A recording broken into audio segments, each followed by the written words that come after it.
Now we are going to hear from our Vipin Prabhu.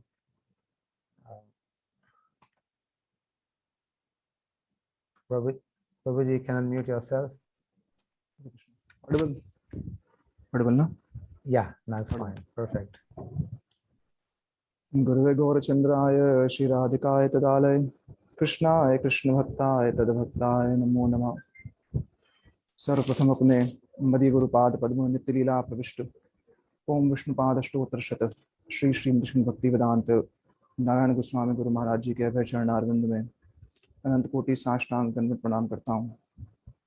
तत्पश्चात अभिन्न गुरुपाद पद्म नित्य लीला प्रविष्ट ओम विष्णुपाद अष्टोत्तर शत श्री श्री विष्णु भक्ति विज्ञान भारती गोस्वामी महाराज जी के चरणों में अनंत कोटि साष्टांग दंडवत प्रणाम करता हूँ। समस्त रूपानुगुरु परंपरा श्री राधा गोविंद श्री राधा माधव समस्त परकर विंद हैया शेन हई बेन भूत भविष्य में होने वाले समस्त वैष्णव यहाँ उपस्थित सभी श्रोतावृंद हरि कथा विपासु गुरु महाराज जी के मधुर स्मृति कार्यक्रम का संचालन उस सेवा भार को धारण करने वाले गुरु महाराज जी की कृपा से सिक्त समस्त इस ग्रुप के जितने भी संचालक गण हैं, विशेष करके श्री पादाजी कृष्ण प्रभु जी, अवसर देने के लिए विशेष विशेष धन्यवाद। उत्सुकता थी कहने की बहुत और आपने पकड़ लिया उस दिन कि कुछ कहिए। वक्ता का स्वभाव होता है कि जाने से पहले कुछ ना कुछ विचार लिख लेता है या मन में उस विचारों को अंकित कर लेता है, लेकिन जब श्री गुरुदेव के विषय में कहने जाते हैं, श्री प्रभुपाद जी के विषय में कहने जाते हैं, तो हृदय में एक ही भाव आती है कि मन जो है उस पर किसी भी प्रकार के बुद्धि रूपी कलम से कोई भी विचार लिखा ना जाए। बुद्धि रूपी कलम से जब विचार लिखे जाते हैं तो कहीं ना कहीं वह उपदेश हो जाते हैं, लेकिन जब मन रूपी कलम से विचार लिखे जाते हैं तब वह स्मृतियों का रूप ले लेते हैं, उसमें एक मधुरता जो है प्रवेश कर जाती है। वक्ता के रूप में बहुत बहुत जगह पर कहने का अवसर मिलता है, लेकिन आज आपने श्री गुरुपाद पद्म से संबंधित कुछ स्मृतियों के इस कार्यक्रम में भाग लेने के लिए कहने का जो अवसर प्रदान किया है, उसमें मैं सर्वप्रथम तो यही कहना चाहूँगा कि पिछले कुछ दिवस से श्री चतुश्लोकी भागवतम का अध्ययन कर रहे हैं। उसमें श्री भगवान ने जो पहला श्लोक कहा है, अहमेवासमेव अग्रे नान्यत् तत् सत्य सत्य परम पश्चात अहम विदेत च यो अवशिष्यत् स्वस्मि अहम्। श्री कृष्ण कह रहे हैं कि सृष्टि से पहले भी मैं था, सृष्टि के मध्य में भी मैं हूँ, सृष्टि के अंत में भी मैं हूँ। तो मैं अपने जीवन के पूर्ण रूप से इस बात को आश्वस्त रूप से कह सकता हूँ कि गुरुपाद पद्म से मिलने से पहले भी वह थे, गुरुपाद पद्म के मिलने के पश्चात भी वही हैं, और उनके मिलने के मध्य में जो घटित भी हो रहा है यह भी केवल और केवल उनकी कृपा का विस्तार के अतिरिक्त और कुछ नहीं। जैसा आपने परिचय दिया, बाल्यकाल से श्री वृंदावन जाने का सहयोग मिला, वो सहयोग घर में मिला। मथुरा के पंडित आया करते थे, घर में श्रीमद् भागवतम पाठ करते थे। जीवन में क्लेश जो थे वह अपनी चरम सीमा पर रहे, और उन्हीं क्लेशों में स्वाभाविक रूप से प्रश्न उठने की क्रिया मन में आरंभ हो गई। क्या है ये सब? सबके घर संपन्न है, सब बड़े शांति से रहते हैं, हमारे ही घर में ऐसा क्यों है? ये प्रश्न उठने लगे। लेकिन माता जी ने बाल्यकाल से केवल एक ही बात समझाई कि होई सो होई राम रचि राखा। उन्होंने कहा ये भारत में जन्म लेने का एक सौभाग्य है कि चलो जैसा है राम जी कर रहे हैं। हाथ पकड़ के श्री शिव जी के निकट लेकर के जाना। हमारे यहाँ एक स्वयंभू शिवलिंग है घर के बिल्कुल पास में ही, तो स्वयंभू शिवलिंग की आराधना करना, 4-4, 5-5 घंटे मंदिरों में रहना, 3-4 घंटे थोड़ा क्रिकेट खेलना, क्रिकेट खेलने के बाद आकर के अपना मंदिर में जाना, मंदिर की पूरी सफाई करना। यह बाल्यकाल था। घर में ठाकुर जी के छोटे चित्र इत्यादि लेकर के थोड़ा मंदिर वगैरह बना देना, ये सब चलता रहता था।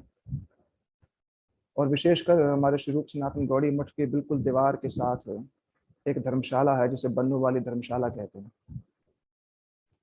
वो हम जो पाकिस्तान से आए, जो हमारा जो पीछे जो है हमारा, वो बन्नू वाली एक ग्रुप है जो एक विशेष प्रकार की भाषा बोलते हैं। तो रूप सनातन के बिल्कुल साथ में वो दीवार है। तो दादी बताती है कि बचपन में हम वहाँ जाया करते थे, इतने वर्ष तक उस वहाँ गए। तो हो सकता है कि कभी ना कभी गुरुपाद पद्म की नजर हम पे पड़ी होगी, तभी 30 साल बाद जा करके उन्होंने तेरे को दीक्षित किया। पड़ी होगी हमें पता नहीं, बड़े हम जाते थे कभी कभी प्रसाद पाने के लिए रूपसनाथ गौड़ी मठ में, वैसे ही जो उनसे सुनता था हम। कहते वृंदावन में ले जाकर के बड़े बड़े महात्माओं के निकट मित्र को लेकर के जाती थी, गोद में बिठाती थी महात्माओं को, इसको आशीर्वाद दो, ऐसा ऐसा ऐसा ऐसा वो बताती थी हमें। गुरु की तलाश थी बहुत ज्यादा। अ, संसार के दुखों ने ये बात तो स्पष्ट कर दी थी कि यहाँ पर कुछ भी निरंतर रहने वाला तो नहीं। लेकिन हृदय में हमेशा एक बात थी कि भगवत तत्व की प्राप्ति कैसे होगी, और वो उदय कैसे हुई। 6 7 8 वर्ष की उम्र में दादी ने भगवत गीता दी एक, और केवल वह अनुवाद अनुवाद था, कुछ श्लोक नहीं थे। तो सुबह से लेकर रात तक भी पढ़ता रहता था वैसे ही। और अब जी 1 स्कूल। मिनट आपको मैं रोकना चाहूंगा, ये आपकी इमेज इतना हिल क्यों रही है? कुछ वो आपका लैपटॉप हिल रहा है क्या, या फैन से हिल रहा है? इमेज हिल रही है। हाँ, ये थोड़ा सा लैपटॉप कुछ स्टेबल नहीं है। हाँ, अब ये ठीक है। ये टेबल हिल रही है, कुछ तो हिल रहा है ऐसे, अप एंड डाउन थोड़ा सा, हाँ, होता है। अब ठीक है। अभी भी हल्का हल्का हिल रहा है। वो एक्चुअली लैपटॉप ना पंखे से हिल रहा होगा। हाँ, पंखे से हिलता है लैपटॉप पहली बार पता चला। मैं एक बार फिर, एक सेकंड रुकिए, फिर मैं एक सेकंड रुकिए। लैपटॉप के पीछे बुक रख दो कोई, तो हिलेगा नहीं, फिर वो अच्छा, स्टेबल हो जाएगी। लैपटॉप हिलता है। कोई बात नहीं, ऐसे खड़ा करके रख दो बुक को ना, थोड़ा स्लांट करके, शायद ठीक हो जाए उससे। अब ठीक है हाँ, थोड़ा। आप ठीक हो गया, परफेक्ट, थैंक यू। तो हिलते डुलते हम कार्य करें। हाँ, तो बचपन में भगवत गीता दी थी, तो वो प्रति मेरे साथ हमेशा रहती थी। इवन के स्कूल जाते समय तो स्कूल की किताबें नहीं होती थी, भगवत गीता बैग में होती थी, और मैं बिल्कुल पहले बेंच पे बैठ करके वैसे ही पढ़ रहा होता था। तो अकाउंट्स की टीचर पूछती थी कि क्या कर रहे हो, तो मैं कहता सब माया है ये। मेरे को क्लास से बाहर निकाल देती थी, और बच तो चंचल स्वभाव था, मेरे को बाहर निकाल देती थी। क्यों कहता था वो सब बातें मेरे को पता नहीं था। गुरुपाद पद्म से मिलने से पहले, हास्य बहुत होगा मैं आज जो कहने जाऊंगा, उसमें बहुत हास्य है। उसमें उसमें वेदना भी है, उसमें हास्य भी है। उसमें गुरु महाराज जी की जो वह अप्रत्यक्ष अन्वय व्यतिरेक आभ्याम यत् स्यात् सर्वत्र सर्वदा, जो कृपा है ना, प्रत्यक्ष और प्रत्यक्ष, उसको मैं कभी कलेक्ट करने की कोशिश करता हूँ तो मैं ये कहूँ कि उस मैं देखता हूँ कि कैसे हो गया ऐसा, मेरे साथ कैसे हो गया। मैं रूप गोस्वामी जी की तिथि में देखता हूँ मेरा नाम लिखा हुआ तो मेरे को बुलाया जाता है। मैं एक संसारी व्यक्ति हूँ, तो लोग कैसे वैष्णव जन मुझसे क्यों मुझसे इतना प्रेम करते हैं। मैं साधन विहीन हूँ, साधन संपन्न भी नहीं हूँ, क्यों वो लोग मुझसे प्रेम करते हैं। मैं देखता हूँ ये सब गुरु महाराज जी का विस्तार ही है। 2009 में मैं किसी कारणवश वैसे इस्कॉन जाने लग गया फरीदाबाद में। तो वो लोग शुरू से कहते थे आप आइए हमारे साथ रहिए, कीर्तन भी करते हैं, वक्ता भी करते हैं, आप हमारे साथ रहिए, हम आपको मासिक इतना वेतन भी दे देंगे, अगर आप चाहेंगे तो आप सब चीज़ छोड़ दीजिए। लेकिन 2 3 महीने जाता रहा, तो उस दौरान एक घटना घटी, और ये मैं सब गुरु महाराज जी से मिलने के पहले की बात बता रहा हूँ। गुरु महाराज जी से मिलने से पहले मैं 2007 8 में मैंने गुरु को बहुत ढूंढा। बड़े बड़े जितने भी टीवी पर आते हैं उनके निकट जाया। कहाँ कहाँ गए? श्री कृपालू जी महाराज जी से 2 बार मिला मैंने कहा, लेकिन वहां रहा उनके। अच्छा। आ, और अच्छा लगा, लेकिन कुछ चीजें थी जो नहीं समझ में आई। उनके शिष्यों ने बहुत आग्रह किया कि नहीं आप आइए, आइए मास। उनके बहुत से प्रोग्राम्स भी कभी फरीदाबाद में कराए, बट नहीं हो पाया। अक्टूबर 2008 में बरसाना धाम नहीं में था, और मैंने राधा रानी के टिकट में जाया करता था। बाइक पे बैठ कर मैं वो बरसाने जाया करता था, अकेले जाता था। और मैंने उनसे प्रार्थना की कि बिना गुरु के तो सब लोग कहते हैं कि भगवान नहीं मिलते हैं, मैं जा करके ढूंढूंगा तो धोखा खाने की संभावना है। तो आप ही क्या करिए, भेज दीजिए। अगर आप भेज देंगी तो मैं दोबारा आपके दरबार में आऊंगा, अन्यथा मैं आऊंगा नहीं। ये मेरे अंतिम शब्द थे 28 अक्टूबर 2008 को। मैं बहुत कुंठित था। मेरे हृदय में वेदना बहुत थी कि कहाँ मिलेगा मेरे को वह, कहाँ मिलेगा। और जिसकी मुझे भी नहीं पता था कि मुझे गुरु तत्व के गुण भी नहीं पता थे सारे के सारे। लेकिन इतना मेरे को था कि कोई ऐसा हो जो ये वृषभानंदिनी आपके निकट ले आए, या कोई ऐसा मिले जो उनके निकट है। फिर घटना घटी, मैं अचानक ही नौकरी छोड़ दी मैंने। घर का सारा भार मेरे पर था, माता जी हतप्रद हो गई, कैसे खाएंगे। अरे मैंने कहा मेरे से नहीं होती नौकरी वगैरह। ये 2009 की बात है, और आठ आठ की बात है, माफ कीजिएगा। और 9 में जो मैंने नौकरी वगैरह छोड़ दी, अचानक मेरे पास फोन आने लग गए रोज कि वृंदावन चलो वृंदावन। कभी कोई ले जाता, कभी कोई ले जाता। ऐसे में दिसंबर 2009 में मैं 8 में वृंदावन में था। तो श्री मीरा जी का मंदिर है दामोदर जी के पास में, मीराबाई जी का। तो वहाँ एक विदेशी स्त्री घूंघट करके आई, और घूंघट के पीछे से अंग्रेजी आवाज आई। अरे मैंने कहा दिखी तो ब्रजवासी, घूंघट के पीछे की अंग्रेजी कहाँ से आ रही है। वो पूछ रही थी कि अगरबत्ती कौन सी है ये। तो वहाँ के पुजारी जी अंग्रेजी नहीं जानते, तो उन्होंने कहा लाला तू तो कह दे क्या पूछ रहे हैं। मैंने जरा बात करना शुरू की, तो फिर मैंने कहा ठीक है। तो उन्होंने कहा चलो, मेरे को घर तक छोड़ा। वो रहती है राधारमण के गोपाल भट्ट गोस्वामी जी की समाधि के बिल्कुल पीछे रहा करती थी, एक बिल्कुल अंधेरे से कमरे में रहा करती थी। उन्होंने मेरे को गुरु जी के बारे में कभी नहीं बताया। वो विदेश में रहती हैं, सॉल्ट लेक सिटी यूटा में रहती हैं वो। उनसे मिला तो उन्होंने गुरुदेव का एक ग्रंथ दे दिया मेरे को, द फियरलेस प्रिंस। ये पढ़ो, छोटा सा ग्रंथ है। हाँ, कौन सा ग्रंथ? द फियरलेस प्रिंस करके है, यस यस, ठीक है। प्रहलाद जी का। जी हाँ। मैंने वो पढ़ा। फिर जब मैं ऑफिस में होता था गुड़गांव में, तो मैं कभी कभी प्योर भक्ति पे जाया करता था, और मैंने गुरुदेव का चित्र देखा। और उस समय बड़ी विचित्र सी बात है, मैं गुरु प्योर भक्ति पे जाकर के, उस समय दूसरी वाली वेबसाइट होती थी, इस पे इंग्लिश कथाएं, हिंदी कथाएं होती थी। बड़ी मिसमैनेज सी वेबसाइट थी उस जमाने में। तो वो मैं जब क्लिक करता तो उसमें माधुर्य कादम्बनी के लेक्चर होते थे। इस्कॉन के लोग आते थे, गुरु जी से सुनते थे मथुरा में। गुरु जी का संवाद है। जब मैंने गुरुदेव का प्योर भक्ति पे चित्र देखा, मैंने कहा ये व्यक्ति विदेशी है। ये मेरे मन में धारणा थी। मैं कहा ये व्यक्ति विदेशी है, क्योंकि जिससे मिला था वो विदेशी थी, मेरे को तो पता नहीं। मैं लेक्चर सुनता हूँ रोज। जब तमाल कृष्ण महाराज जो सब कुछ बोलते हैं ना, मैं सोचता हूँ इन्हीं में से कोई नारायण महाराज हैं। और बीच बीच में जो ये हिंदी में व्यक्ति कुछ ना कुछ बोलता है, ये जो हिंदी में बोलता है, यह लगता है कोई ट्रांसलेटर है या ये कुछ इंटरप्रिटेट कर रहा है। बड़ी मधुर आवाज होती थी उस व्यक्ति की, बट मेरे को समझ नहीं आता था ये कौन है। चलो, मैं इस्कॉन जाता रहा। रूप गोस्वामी जी की तिथि थी 2 अगस्त 2009। 1 अगस्त को मैं इस्कॉन में था। इस्कॉन वालों ने कहा कि आप हमारे साथ चलिए, दिल्ली में हमारा प्रोग्राम है। मैंने कहा मैंने नहीं जाना। क्यों? मैंने कहा मैं कल जाऊंगा श्री भक्ति वेदांत नारायण महाराज से मिलने के लिए। ओह, मेरे को पता भी नहीं था कि आपस में थोड़ा उनका द्वंद्व है। बोले कहाँ जाओगे? मैं कहा श्री भक्ति वेदांत नारायण गोस्वामी महाराज। क्यों जाओगे मिलने के लिए? अरे मैं कहा आपको नहीं पता कल रूप गोस्वामी जी की तिथि है? मेरे को पता नहीं क्या रूप गोस्वामी कौन है, बस मेरे को उनके साथ जाना नहीं था, तो मैंने झूठ बोल दिया। अब बोल तो दिया मैंने। फिर मैं सोचने लगा कि यार अब कह दिया तो चल ही लेता हूँ। उस दौरान मैं एक व्यक्ति से मिला था जिसका नाम था शिवा। वो मेरे को एक फरीदाबाद के गौशाला में मिला था। वो मेरे साथ भी इस्कॉन आया थोड़े दिन में, और मैंने कहा शिवा यार कल वृंदावन चलते हैं। बोले कैसे जाएंगे? मैं कहा मेरी स्कूटी है, स्कूटी पे चले जाएंगे दोनों भाई, चल लेंगे। चलो। मैंने कहा तू अपना घर बता दे कहाँ है, तेरे को मैं लेने आ जाऊंगा। उसने घर बताया कि हाईवे पे एक पेट्रोल पंप है, पेट्रोल पंप के साथ तू वहां आ जाइए। मैं सुबह सुबह पहुंचा। मैंने देखा कि वो एक झाड़ियों में से निकल करके आ रहा है। अरे मैं कहा तू यहाँ कहाँ रह रहा है? कह रहा है छोड़ो तू बैठे आ, चल। मैं ठीक है, मैं सोचा नहीं कुछ भी, रहता घर पीछे होगा उसके। स्कूटी पे जा रहा हूँ मैं। और उस समय मैं टेलीविजन पे भागवत तो देखता ही था।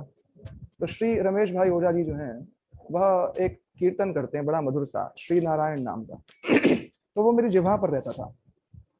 नारायण नारायण भज मन नारायण, केशव माधव नारायण भज मन नारायण। मैं गा रहा हूँ, स्कूटी चल रही है, मैं नारायण नारायण नारायण करे जा रहा हूँ, बिना किसी उसके। कुछ नहीं पता मेरे को मैं क्यों जा रहा हूँ।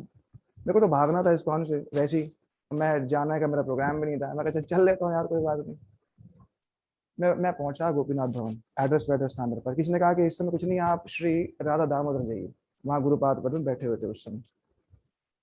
गुरु जी आसन पे बैठे हुए थे, हजारों लोग थे उस समय तो रूप गोस्वामी की तिथि पर विशेष ही उत्साह रहता था जब वीडियोस में देखता हूँ। और गुरुपाद पद्म के भाव जब मैं देखता हूँ उन वीडियोस के अंदर, कैसे कृष्णदास प्रभु गा रहे हैं, यंग कले रूप शरीर न धारत, और गुरुपाद पद्म अपने नाखूनों को माने कुछ कहना चाहते हैं, मानो जगत को कुछ देना चाहते हैं।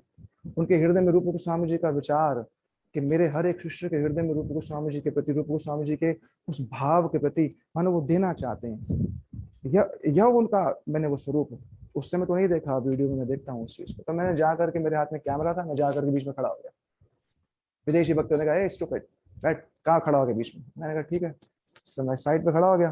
तो दामोदर जी में जब आप एंटर करते तो दोनों जगह पर जहाँ पर प्रसाद मिलता है वहां मैं खड़ा हो गया। 1 घंटा हो गया मैं कथा सुन रहा हूँ, हिंदी में बोल रहे हैं गुरु महाराज। और मेरे दिमाग, मेरे मन में भी तो क्या भाव है कि ये जो व्यक्ति, जो मेरे नारायण महाराज हैं, ये भारतीय नहीं है, विदेशी है। तो अब जो व्यक्ति हिंदी में कथा बोल रहे हैं, मैं तो कभी सोच भी नहीं सकता कि यही नारायण महाराज हैं। 1 घंटा हो गया, मैंने सुनी कथा, सुनी तो नहीं, मतलब यहाँ वहाँ देख रहा था मैं। तो वेणुगोपाल दास करके एक भक्त है, हमारे बैंगलोर में रहा करते थे पहले। तो वेणुगोपाल दास जी को मैंने कहा कि when is Narayan Maharaj going to speak? उन्होंने कहा आर यू फुलिश और what? For 1 hour he was speaking. I said no, that can't be him, वो ये नहीं हो सकते हैं। बोले क्यों नहीं हो सकते? मैं कहा he is a western person. बोले हु टोल्ड यू? अरे मैं कहा he looks like a western person and I have even heard his lectures, because मैं अब रेफर कर रहा हूँ तमाल कृष्ण महाराज की आवाज को। तो मेरे दिमाग में वो छवि थी। बोला ही इज। मैं कहा डज ही स्पीक हिंदी? बोले ही ओनली स्पीक्स हिंदी। मैं कहा अच्छा, ही वाज वही है? बोले हाँ हाँ। तो बोले क्या हुआ?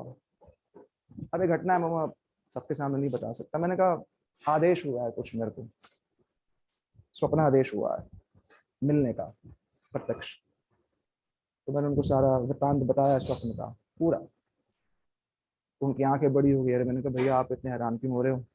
क्योंकि उनको पता है एक महाभागवत के आने का, मेरे को तो पता ही नहीं, मैं तो बालक की भांति घूम रहा हूँ।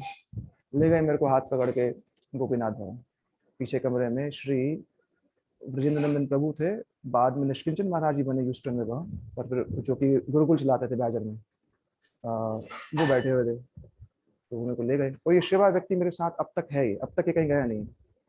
शिवा मेरे साथ चले जा रहा है। मैं गोपीनाथ भवन में गया, पीछे जा करके उन्होंने मेरे को, तो मैंने पूछा कैसे आना हुआ? मैंने कहा वैसे ही आना हुआ, मतलब वैसे ही, मतलब कोई कारण नहीं आने का, ऐसे ही आया हूँ मैं। तो बोला किससे मिले? मैंने कहा एक है ऐसे भक्त है गुरुदेव की, नाम बताया मैंने उनको उनका। तो वो अपनी सीट से उछल करके आ गया है। मैंने कहा आप सब लोग इतने एक्साइटेड क्यों होते हैं हर चीज को लेकर के, क्या है क्या? तो उन्होंने कहा गुरु महाराज की जिन भक्त का आप नाम ले रहे हैं, ये स्वामी महाराज जी के शिष्य हैं। स्वामी महाराज जी के जाने के पश्चात इन्होंने व्रत ले लिया था कि मैं किसी भी शिष्य, किसी भी और गुरु को धारण नहीं करूंगी, क्योंकि कोई स्वामी महाराज जी की तरह हो ही नहीं सकता। स्वामी महाराज जी के शिष्यों की ऐसी अनन्यता होती है। तुमने कहा कि गुरुदेव आए थे बाजार में, तो मैंने कहा था कि आना जरा दर्शन करने के लिए। तो उन्होंने कहा हम नहीं आना चाहते हैं, हमको दर्शन के सब साधु नहीं, केवल अगर प्रभुपाद आएंगे तो मैं आऊंगी। उन्होंने कहा I drove all the way back from Pacific coast to mountain, 1200 mile. बोले मैं ड्राइव करके घर गया, उसके लेकर के आया उसको, गुरुदेव का दर्शन कराया। 13 years ago I was the one who brought her to गुरुदेव। मैं 13 साल पहले उसको मैं लाया था, और आज उसी के माध्यम से तू मेरे पास फिर आ गया। तो डेजा वो हो रहा है, मेरे को पुरानी बात याद आ रही है। तो मैं कहा अब क्या होगा? तो बोले अभी रुको, अभी हमारे गुरु महाराज जी से आपका दर्शन करेंगे, थोड़ी देर रुको। ठीक है। मैं बाहर गया तो शिवा था नहीं, शिवा गायब हो गया। अब मैं शिवा को ढूंढ रहा हूँ, वो है ही नहीं कहीं पर। वो अपने चप्पल छोड़ गया इमदुल्ला मंदिर के पीछे। चलो मैं कहा आ जाएगा कहीं पर। किसी ने कहा ऊपर कथा कर रही थी महाराज, ऊपर वाले रूम में मंजरी दास जी हमारा अरेंज कराती थी प्रोग्राम, रूप गोस्वामी जी की तिथि का। मैं चला गया ऊपर। जब मैं ऊपर गया तो उन्होंने, मैं जो एंटर किया उन्होंने मेरे को माला दे दी। तो माला मैंने ना खुद पहन ली। मैंने कहा इनका होता होगा कुछ नियम कि कोई नया व्यक्ति आता तो देते होंगे माला। बोले तुम्हारे लिए नहीं है, वो जो सन्यासी बैठे उनके लिए। मैं आई एम रियली सॉरी। तो मैंने फिर माला उतारी और अपनी माला उतार के तीर्थ महाराज को दे दी। तीर्थ मेरे को पता नहीं ना अब क्या करना है। तो मेरे को होता होगा इनका कोई ट्रेंड होता होगा, कोई नया व्यक्ति आए तो आइए स्वागत है आपका, ऐसा कुछ होता होगा। तीर्थ महाराज ने माला ली। तीर्थ महाराज बड़ी सुंदर कथा कह रहे थे राधा रानी के विषय में। तो मैं भी थोड़ा तीर्थ महाराज के भावों को देख के मैं थोड़ा भावुक हो गया। चलो समाप्त हुई वो बात। शिवा गायब है, वो है ही नहीं। मैं ढूंढ रहा हूँ उसको, कहाँ है वो। मेरे मन में डर, मेरे साथ व्यक्ति आया, वो कहाँ चला गया। चलो 10:30 बजे मेरे को गुरुदेव के पास ले गए। माधव महाराज जी थे, ब्रजनाथ प्रभु थे, बहुत से और लोग बैठे हुए थे। मैं जस्ट गया था कि नमस्कार, आपका दर्शन हुआ है, बस इतना, इससे ज्यादा और कुछ नहीं था। गया, पूछा कैसे आए हो। मैंने कहा मैं तो आया हूँ बिकॉज आप आए थे, you came in a dream, आप स्वप्न में आए थे। तो मैंने उन्हें बताया, पूरा वृतांत बताया स्वप्न का। गंभीर हो गए बिल्कुल गुरुदेव, कुछ भूले नहीं। और जब स्वप्न का वृतांत सुना तो कहा महादा महाराज जी दे दो। माला ला करके उन्होंने मेरे को दे दी। मेरे को पता नहीं चला कि दीक्षा है। मेरी दीक्षा हो रही है, हरि नाम हो रहा है। अब दीक्षा के समय गुरु को कुछ दिया जाता है। मेरे पास में 300-350 रुपए थे। मैंने कहा यार अगर मैं इनको दे दूं, है मेरे को तो पेट्रोल भरना है, खाना है, मैं खाना सारा दिन। तो मैं देने लगा था, ऐसा नहीं कि मैं ऐसा देने लगा था। फिर पीछे ब्रजेंद्र नंदन प्रभु थे, उन्होंने अपनी जेब से 500 रुपए निकाल करके, अब मैं बड़ी हास्य की बात हो रही है और मैं तथ्य पे भी आऊंगा, आप दर्शक श्रोतागण ये मत समझिए मैं केवल हास्य कर रहा हूँ। ये बस एक ऐसा था कि अकस्मात घटनाएं हुई, अननोइंग हुई। यही श्रील भक्ति रक्षक श्रीधर महाराज जी अपने ग्रंथों में इस बात को कहते हैं, the divine angels are always looking at you. वो जो डिवाइन एंजल्स है ना, उनका एक ग्रंथ है फॉलो द एंजल्स, वो देखते रहते हैं। मैं नारद जी को जानू ना जानू, मैं गुरुदेव को जानू ना जानू, वो तो जानते हैं मेरे को, वो जानते हैं मेरे को। तो उन्होंने मेरे को 500 रुपए दिए, वो लेकर के मैंने अपनी जेब में रख लिए। मैंने कहा होता होगा ये माला भी देते होंगे और 500 रुपए भी देते होंगे, कि भैया ठीक है आप आ गए। तो उन्होंने मेरे सर पे एक थप्पड़ मारा, बोले तुम्हारे लिए नहीं है। मैं कहा किसके लिए। तो तो मैंने वो लेकर के गुरुदेव को दे दिया। चलो हो गया, वो हो गया। फिर गुरुदेव 2-3 हफ्ते बाद दीक्षा देने आए फरीदाबाद में। फरीदाबाद में आखिरी बार ये 2009 में आए वो। मठ में उसमें श्रीपाद गोकुलचंद प्रभु जी मठ के संचालक थे, आए वो, वहाँ दीक्षा दे दी। दीक्षा के समय उन्होंने मुझसे एक विशेष बात कही, बिल्कुल मेरे साथ रह करके। उन्होंने कहा do not leave this time, इस बार मत छोड़ देना। मेरे को उस बात का समझ नहीं आया क्या अर्थ है। बोले इस बार मत छोड़ देना, क्या कहा इस बार? इस बार मत छोड़ना। क्या अर्थ है मेरे को नहीं पता क्या है, बट मैंने गुरुजन में छोड़ा होगा ना आपने, कुछ किया होगा मैंने। इसलिए इस बार मत छोड़ना, इस बार पूरा पास होना। कुछ ना कुछ किया होगा मैंने। चलो जी। फिर चलता रहा जीवन। और गुरु महाराज जी की जीवन, मैंने उनको पत्र लिखा फिर कि थोड़ा कॉन्वर्सेशन ईमेल के थ्रू स्टार्ट हो गया। एक बार बस मिलने के बाद ईमेल स्टार्ट हो गई। मैं एक बार गोपीनाथ भवन में जन्माष्टमी के अगले दिन नंद महोत्सव पे नाच रहा था गोपीनाथ भवन में 2 लोगों के साथ अकेला। और मेरे नृत्य से पीछे जो कथा कह रहे थे वो बड़े बड़े परेशान हो रहे थे। उन्होंने मेरे को रोक दिया। मेरे को बड़ा क्रोध आया। अब मेरे को अपने क्रोध के निवारण के लिए मैंने पत्र लिख दिया गुरुदेव को कि ऐसे कैसे रोक दिया उन्होंने मेरे को। मैंने पत्र लिखा और कहा कि I am dancing in front of Krishna then is it bad. Gurudev का लेटर है वो मेरे पास। गुरुदेव ने कहा कि ठाकुर जी के लिए नाचने में कोई दोष नहीं है, लेकिन तुम्हारे नाचने से किसी को असुविधा नहीं होनी चाहिए। तो मैंने कहा तुम्हारे नाचने से किसी को असुविधा ना हो। ठीक है, चलता रहा, टाइम चलता रहा। ऐसी परिस्थिति आ गई कि स्वाभाविक रूप से अब घर का सारा कार्यभार मेरे ऊपर, धन उपार्जन करना है। और आर्थिक रूप से भी बहुत, आज की डेट में देखते हैं कि विपिन प्रभु जो है बहुत कार्तिक में भी दे रहे हैं, यहाँ दे रहे हैं, वहाँ दे रहे हैं, ये सब वो कर रहे हैं, हमारा सामर्थ्य नहीं है। तो गुरुदेव को मैंने पत्र लिखा एक बार मॉर्निंग, मंगला आरती, ब्रह्म मुहूर्त के समय 2:30 बजे रात को। मैं ऑफिस में, मेरी नाइट शिफ्ट होती थी। मैंने कहा मेरे से अब ये नौकरी नहीं होती है ये अब, क्योंकि ऑफिस के कल्चर आपको पता है, सिगरेट भी है, जो एमएनसी के कल्चर से। मैं कहा मेरे से नौकरी नहीं होती है, और लेकिन मैं नौकरी नहीं करूंगा तो मैं मेरा घर कैसे चलेगा। हैं? अब नौकरी नहीं करूंगा मेरा घर कैसे चलेगा। ऐसा मैंने बहुत पत्र लिखा। और मैं कहा मेरे मन में श्री वृंदावन में वास करने की इच्छा, बस। डिटेल लेटर है, मैंने सुबह भेजा, कोई 2:30-3 बजे लेटर भेजा। मैं घर चला गया। शाम को जब मैं शिफ्ट करने आया, मैं ऑफिस में एंटर कर रहा था, तो मेरे सिक्योरिटी गार्ड ने कहा कि सर आपने नौकरी छोड़ दी। मैंने कहा क्यों। बोले वो आपका डेस्क मूव कर दिया उन लोगों ने। मैं कहा क्यों मूव कर दिया। तब तक मेरे को दिमाग में भी नहीं आया कि मैंने सुबह लेटर लिखा था। मैं अपने जो हमारे बॉस थे उनके पास गया। मैं कहा ये कैसे हो गया। बोले things are not working, things काम नहीं कर रहे, you haven't been able to generate in revenue, तो निकलिए यहाँ से, आप जाइए। इच्छा पूरी हो गई तुरंत। मैं घर आया, 7:30 बजे थे, मैं स्कूटी से घर आ रहा था। अब मैंने कहा मैंने तो ये बोला था कि मेरे को नौकरी नहीं करनी, ब्रजवास करना है, अब घर कैसे चलेगा है। ये मैं कहा इसका उत्तर कब मिलेगा, वो तो मिल गया उत्तर थोड़ी देर के अंदर ही। तो 40 दिन तक लगातार हमारे घर पे सिर्फ महामंत्र हो, सुबह रात 8 बजे से लेकर के 12 बजे तक हम सिर्फ महामंत्र करते। पड़ोसी दोस्त आ करके उस समय के सब लोग करते रहे करते रहे करते रहे करते रहे करते रहे। फिर ऐसी अगस्त 2010 में एक जगह और नौकरी लगी, 2 दिन की, फिर मन में आया ये नहीं करता, फिर ये भी नहीं करता है, अगर मेरे बस के नहीं है काम बंद करना, मैं अब छोड़ता हूँ सारा। अचानक मेरे को आज ये जो जिस जॉब में अब कर रहा हूँ वो मेरे को मिली, और जब मेरे को ये मिली उसके 10 दिन के अंदर मेरे मालिक ने मेरे बॉस ने आपस में कहा कि यार तू घर से काम करेगा। मेरे घर से कैसे काम हो सकता है, क्योंकि वर्क फ्रॉम होम का कल्चर नहीं था उस समय। तो उन्होंने मेरे को इमीडिएटली 10 दिन बाद वर्क फ्रॉम होम दिया, और आज वो 2010 है और 2020 है, मैं आज तक ऑफिस गया नहीं। और मेरी इच्छा जो थी ब्रज में रहने की, ना केवल उन्होंने ब्रजवास दिया, ठाकुर जी की कृपा से, गुरुदेव की कृपा से ब्रज में निवास स्थान दिया, बट साथ ही साथ इतनी सारी चीजों से अकस्मात ही होती रही, तो मैं निर्भय पूर्वक चलता रहा। भागवत जी के श्लोक को याद करता हूँ, जब देव स्तुति में श्री ब्रह्माश्री देवताओं ने आकर के इस बात को कही है, यथा ते माधव ताव का कवाचित मार्गा भ्रष्यति त्वयि स्वरदा। कृष्ण, हो सकता है कि आपका कोई भक्त कभी इस मार्ग पे चलते चलते इस मार्ग से भ्रष्ट हो जाए, स्वाभाविक है, जीव का मार्ग से भ्रष्ट होना स्वाभाविक है।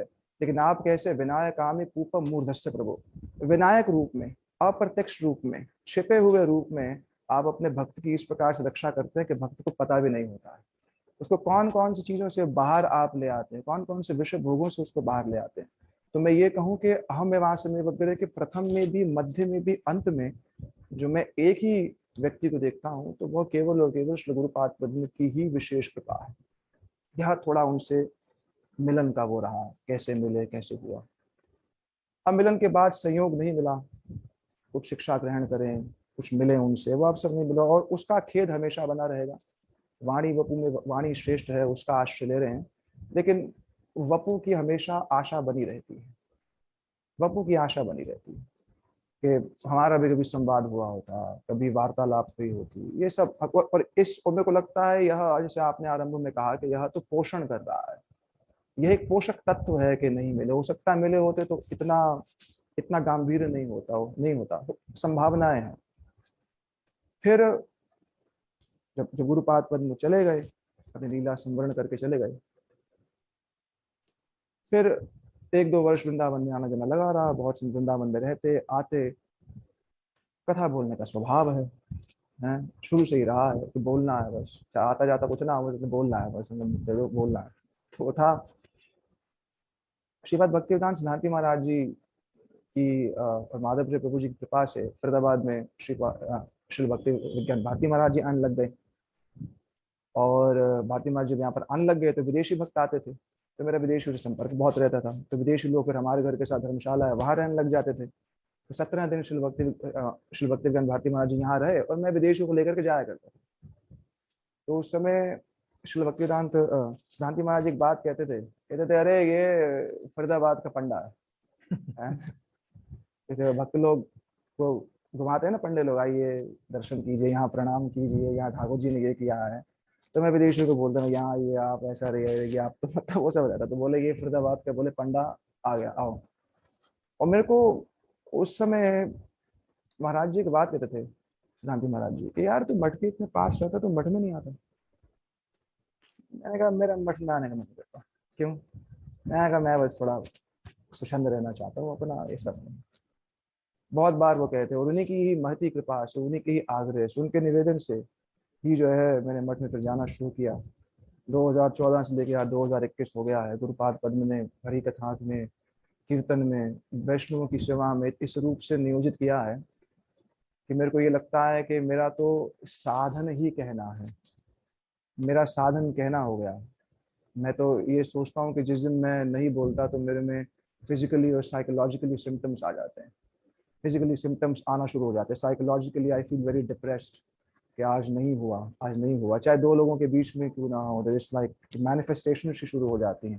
तो डॉक्टर्स भी नहीं समझ पाते कि क्या है, बोलते हैं अरे साइकोलॉजिकल है सारा का सारा, कुछ नहीं, हरी कथा कहो तो बस सब कुछ ठीक हो जाता है। तो गुरुपाद पद्म का विस्तार, उसके विषय में बात करना चाहूंगा।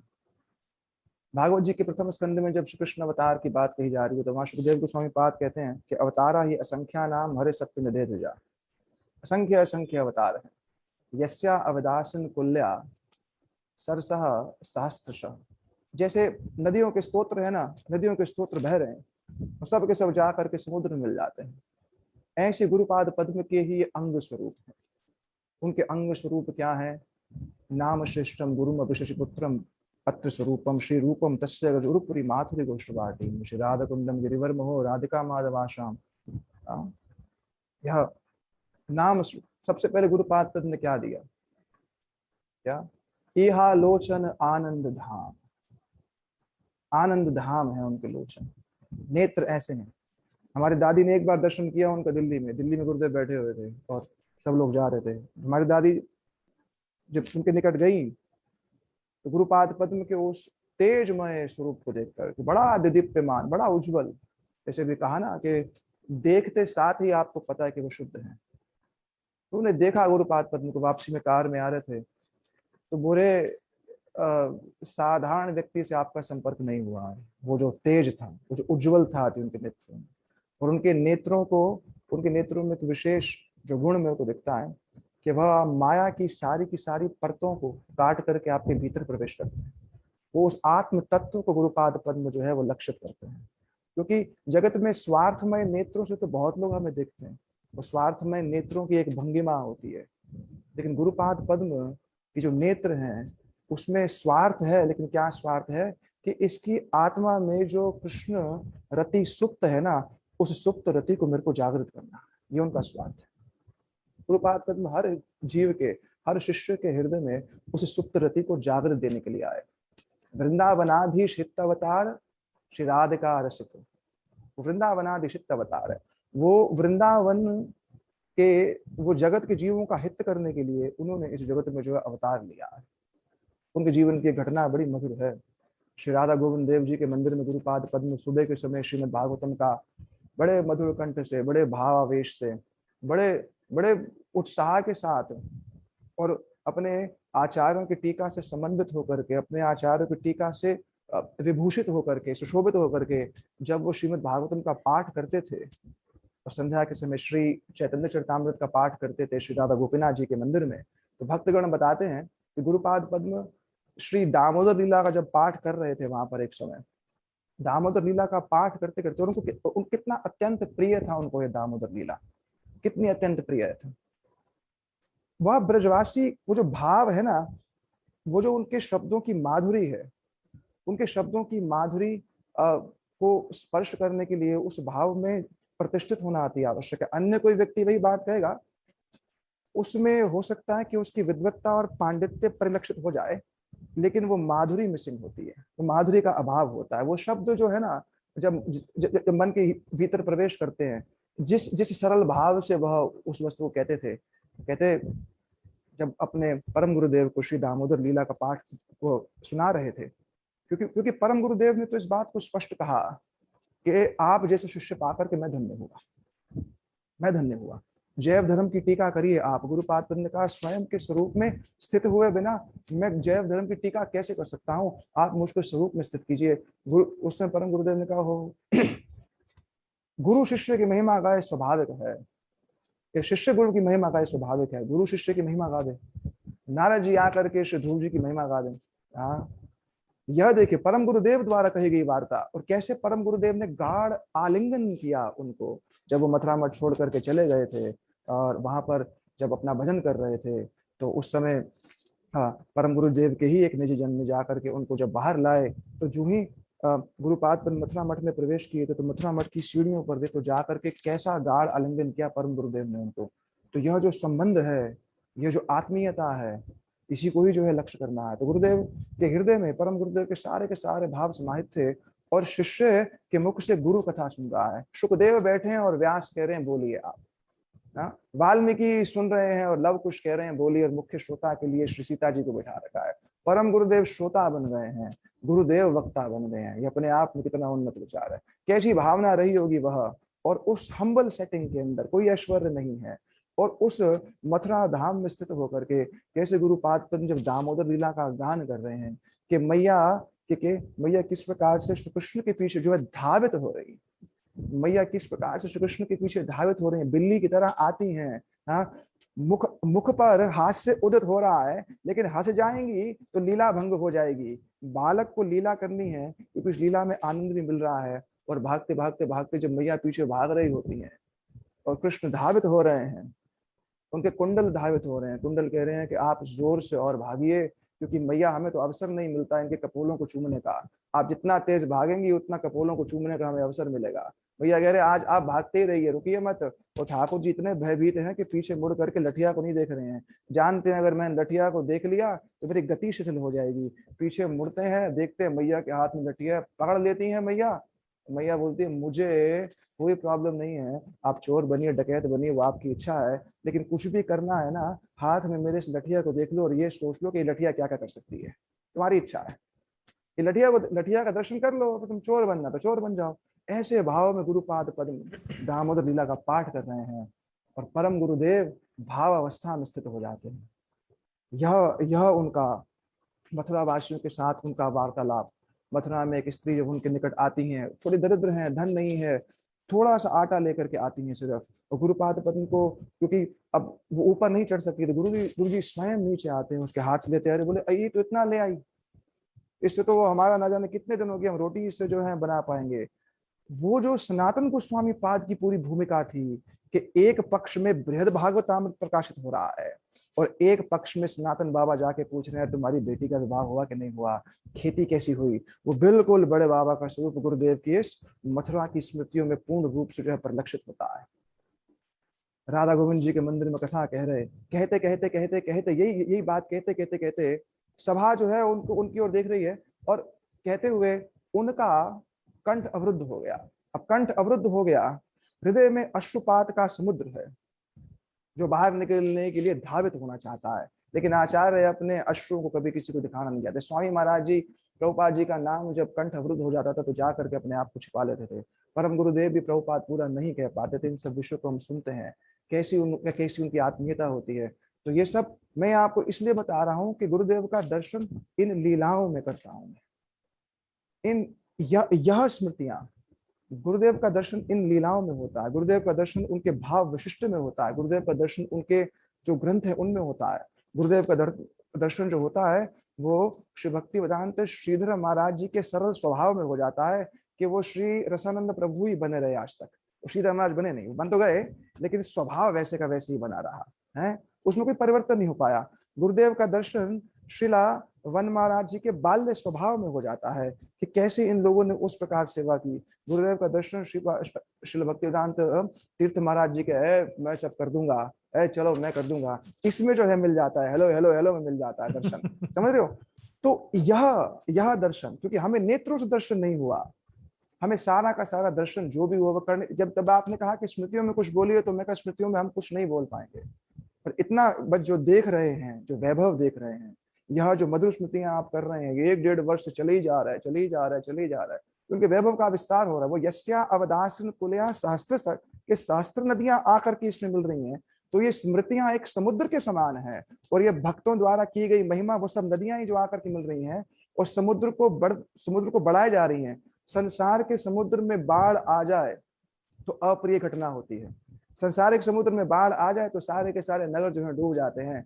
गुरुपाद पद्म रूपी स्मृतियों के इस समुद्र में ये जो बाढ़ आ रही है ना, इससे सारे के सारे भक्त लोग निरंतर डूब रहे हैं, वो निरंतर डूब रहे हैं इसके भीतर। तो गुरु जी का कंठ अवरुद्ध हो गया, सब लोग सोच रहे हैं अरे क्या हो रहा है, अब अगला अगला शब्द क्या होगा। अगला शब्द बोलने में उन्हें कुछ 5-10 मिनट लग गए। गुरु जी और गुरुदेव के नेत्र भरे हुए हैं अश्रुओं से, बाहर दिखाना नहीं चाहते हैं बाहर, लेकिन जो ही नेत्र खोले अश्रुपात ऐसे गिरे जैसे जैसे गिरी को उठाते समय आसपास पुष्प गिर रहे थे ना, ऐसे गुरुपाद पद्म के नेत्रों से अश्रुपात गिरे। माने राधा गोविंद जी की भूमि भी जो है धन्याति धन्य हो गई कि एक नित्य सिद्ध महापुरुष उस वात्सल्य रस के उस भाव में पूर्ण रूप से निमज्जित होकर के इस प्रकार की कथा का जो है परिवेशन कर रहा है। और अगले दिन जब गुरुपाद जब श्री राधा तत्व की बात करने लगे, गुरु जी ने कहा देखो हम पिछले कुछ दिनों से श्री राधा रानी की महिमा गा रहे हैं, महिमा गा रहे हैं। गोविंद जी बड़े नाराज हो रहे होंगे, ये तो बस राधा राधा राधे कर जा रहे हैं। गोविंद जी रुष्ट हो रहे होंगे तो आप सबको भयभीत होने की आवश्यकता नहीं है। आप सब लोग भयभीत मत होइए। गोविंद जी रुष्ट हो रहे हो कि उन्हें होने दो, हैं? क्यों? क्योंकि श्री विश्वानंदिनी प्रसन्न हो जाएंगी, तो हमें कोई भय नहीं है। हम जो है उनके दास्यता की कामना लेकर के जो हम यहाँ पर जो है हम बैठे हैं। तो यह उनका कुछ विचार विशिष्ट।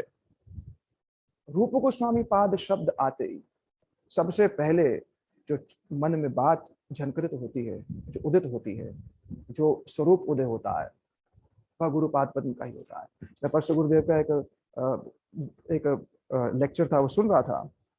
गुरुदेव बता रहे राधा दामोदर हैं, राधा गोपीनाथ हैं, ये सब हैं, और एक बड़े ही माने बोले, लेकिन राधा रमन जो है ना वो थोड़े ज्यादा है, समझे? अब आप इस चीज को लक्ष्य करिए कि वो भेद उत्पत्ति नहीं कर रहे हैं, वो वैशिष्ट का भी जब परिवेशन करते हैं ना कि राधा रमन थोड़े से जो है वो ज्यादा है। अब इसमें कितनी माधुरी है गुरुदेव के केवल इस विचार में कि राधा रमन थोड़े ज्यादा है। बोले जो रास में प्रकटे वो कौन थे? बोले वो राधा रमन होंगे, हाँ दामोदर भी हो सकते हैं, लेकिन वो जो रास में प्रकटे वो कौन है? वो राधा रमन है। क्यों? क्योंकि विश्वानंदिनी ने श्लोक गाया था रास के मध्य में। क्या गाया था? हानाथ रमन पृष्ठ क्वासी क्वासी महाभुजा। जिस वृक्ष के नीचे श्री राधा रमन प्रकटे थे, उसी स्थान पर उस श्लोक राधा रानी के मुखार विंद से प्रकट हुआ था। हानाथ रमन पृष्ठ, हे रमन क्वासी क्वासी महाभुजा, आप हमें छोड़ करके कहाँ चले गए? आप हमें छोड़ करके कहाँ चले गए? तो इसलिए राधा रमन नाम जो है पड़ा। सारे विश्व ब्रह्मांड में जाकर के एक ही बात कहते थे, क्या? मैं वृंदावन के बहुत ही मधुर मधुर फलों को लेकर के आया हूँ। मैं यहाँ पर बस एक लगा रहा हूँ, कोई आए इन फलों को लेने के लिए, अच्छी बात है। कुछ लोग आएंगे, पूछेंगे भाव क्या है, लेकर के चले जाएंगे। बहुत कम लोग होंगे जो इसके विषय में वास्तविक जो इच्छा रखेंगे, लेकिन मैं लेकर के आया हूँ, कोई नहीं लेगा तो उसको मैं वास्तविक ले जाऊंगा। ये है बिल्कुल निरीह है, कोई आसक्ति नहीं है, कोई आसक्ति नहीं है कि कोई मेरी बात को स्वीकारेगा नहीं स्वीकारेगा। एक भंवर की भांति वृंदावन के पुष्प, वृंदावन के रस का जो गुणगान कर रहे हैं, भंवर है। गुरुपाद पद में चलते, जब मॉर्निंग वॉक करने जाते तो कैसे भंवर की भांति लोग चलते थे, जहां रुके तो भंवर रुक जाता है।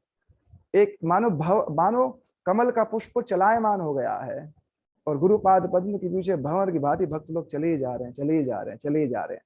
और भ्रमर की एक विशेषता है, संसारिक भ्रमर तो कमल के पुष्प से कुछ मधुपान करके तृप्त होकर के जा सकता है, क्योंकि उसकी सीमितता है, लेकिन चित्त रूपी भ्रमर की कोई सीमितता नहीं है। आत्मा रूपी भ्रमर की कोई सीमितता नहीं है। आत्मा रूपी भ्रमर को अगर गुरुपाद पद्म जैसा कोई पुष्प मिल जाए तो उसका वह मुहुर और रसिकहा भूमि भाव कहा, चिरकाल तक जो है उस मधुर रस का जो है वह पान करता ही रहेगा, करता ही रहेगा, करता रहेगा। इसमें कोई वो नहीं। गुरु जी कहते मेरी सबसे बड़ी प्रॉब्लम है क्या? कि मैं आरंभ करूंगा देवभूति संवाद से, ध्रुव जी से, प्रहलाद जी से, थोड़ी देर में जाकर के मेरी जो गाड़ी है ना वह वृंदावन की सेवा कुंज में जाकर के रुक जाती है। क्या करूं? मैं आरंभ तो करता हूं वहां से, और उन्होंने सबको उस सेवा कुंज में ले गए। रूप गोस्वामी जी की तिथि, रूप गोस्वामी कहते कहते कहते रूप गोस्वामी जी को जीवन में जीवंत कर दिया, जीवन में जीवंत कर दिया। मानो रूप गोस्वामी जी के निकट जाकर के भी यह भाव नहीं। गुरु जी कहते थे कि ये समाधि, ये मत समझो जो मुसलमान लोग कब्र गहा है कोई, ये जीवंत है। तो रूप गोस्वामी जी को हमारे जीवन में जीवंत किसने किया? वह गुरुपाद पद्म है। वृंदावन को हमारे जीवन में जीवंत किसने किया? गुरुपाद पद्म ने किया। तो उनके निकट एक घटना 2010 में हमारे मठ का कुछ विशेष बात करने की, सब भक्त लोग गए, और मेरे को लगता है वहीं पर ही कुछ घटना घटी जिसको मैं आज तक समझ में नहीं पाया। गुरु जी बैठे हुए थे दिल्ली मठ में, सब भक्त लोग गए गुरु जी को कहने के लिए कि मठ चलाने में हमें थोड़ी समस्या हो रही है, ऐसा ऐसा ऐसा। तो हमारी एक गुरु बहन है, उन्होंने ये वो सब बात कर रहे थे, तो उन्होंने गुरुदेव को कहा कि ये बड़ी अच्छी कथा बोलते हैं। उसमें मैं बोलता नहीं था मैं जी। गुरुदेव ने देखा मेरी ओर ऐसे, हैं अच्छी कथा बोलते हैं, बस केवल देखा सिर्फ, और कुछ बोले नहीं आज तक। तो मैं उस देखने का प्रभाव देखता हूँ कि मैं शास्त्र विहीन, साधन विहीन, शिक्षा विहीन, आचरण विहीन, वैष्णव श्रद्धा विहीन, गुरु श्रद्धा विहीन, ये सब चीजों से रहित रहने पर भी यही उनकी चमत्कारिता का सबसे बड़ा परिचय है कि उन्होंने वैष्णवों के आश्रय से विहीन नहीं किया। मैं जा रहा हूँ, कोई बात नहीं, मैं जा रहा हूँ। कृष्ण के जाने के बाद धर्म कम शरणम गता, धर्म ने किसका आश्रय लिया? श्रीमद् भागवतम का आश्रय लिया। गुरुपाद पद्म के जाने के पश्चात गुरुपाद पद्म की विचारधारा को अपने हृदय में धारण करने वाले या अनेकानेक सन्यासीगण, अनेकानेक ब्रह्मचारीगण, अनेकानेक जो गृहस्थगण हैं, क्योंकि यही गुरुपाद पद्म की स्मृति जो है वह बार बार जो है हमें जो है कराते हैं। तो मैं अपने वैष्णवों का गुणगान करके ही मैं अपने वक्तव्य को शेष करूंगा। बहुत बुरी आदत है कि बोलना दोगे तो फिर अब तो फिर यहाँ से तो रूप गोस्वामी जी का वैशिष्ट शुरू हो जाएगा, तो रात के फिर 12 बज जाएंगे। तो उसके लिए क्षमा प्रार्थी हैं, थोड़ा बहुत कहना था, ज्यादा कह दिया, आप लोग क्षमा करिएगा। तो मैं अपने वैष्णव गुणगान के विषय में बात कहता हूँ। श्री भक्ति वेदांत श्रीधर महाराज जी वो कहते, आओ बोलो। मैं कहा हम क्या बोल सकते हैं, पता नहीं। श्री भक्ति वेदांत सिद्धांति महाराज जी कहते, बोलो, हम तो कुछ बोलना नहीं आता। अन्य जितने भी सारे वैष्णव हैं किसी ना किसी तरीके से जानते थे कि इसको इस कार्य में लगाना है। मैं कहता बार बार कि मेरा तो कभी संपर्क नहीं हुआ, मेरा तो कभी संपर्क नहीं हुआ, मेरा तो कभी संपर्क नहीं हुआ, मुझे तो कुछ मिला नहीं, ऐसी बातें मैं कहता था, अभी भी कहता हूँ और कहता रहूंगा, क्योंकि प्रत्यक्ष का तो मैं हमेशा, और खेद है उनसे है। अगर अगर अगर अगर आप उनको पिता मानते हैं तो पिता के सामने आनंद की बात के साथ साथ रोष प्रकट करना भी मैं समझता हूँ मेरा अधिकार है। मैं कहता हूँ मेरा अधिकार है कि आपने मुझे अवसर क्यों नहीं दिया साथ रहने का। मैं बोल रहा हूँ, खुल के बोलता हूँ। और इस चीज की कमी आप इनडायरेक्ट और डायरेक्ट रियलाइजेशन में पूरी तो कर देते हो, लेकिन फिर भी मन में फिर भी ये भाव रहता है कि कब आप एक क्षण के लिए, कब वपू में, इसी वपू में ही अपने उसी रॉयल विंटेज स्वरूप में, अपने उसी ही रॉयल विंटेज स्वरूप में आकर के आप हमें जो दर्शन देंगे। तो ये जितने भी लोग हैं सारे के सारे इन्होंने हरि कथा में नियुक्त किया।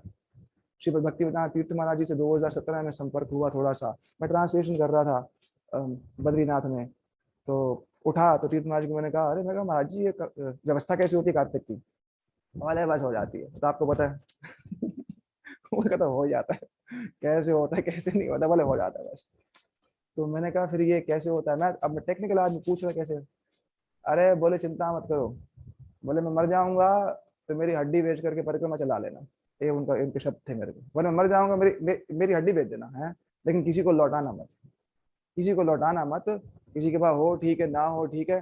तो वो एक क्षण था बस उनके साथ। उन्होंने कभी बोला नहीं मुख से मुझे कि ये सब करना चाहिए। मेरे मन में प्रेरणा हुई कि आज अगर गुरुजी होते तो क्या मैं कार्तिक में आके कुछ ना कुछ तो सहयोग करता।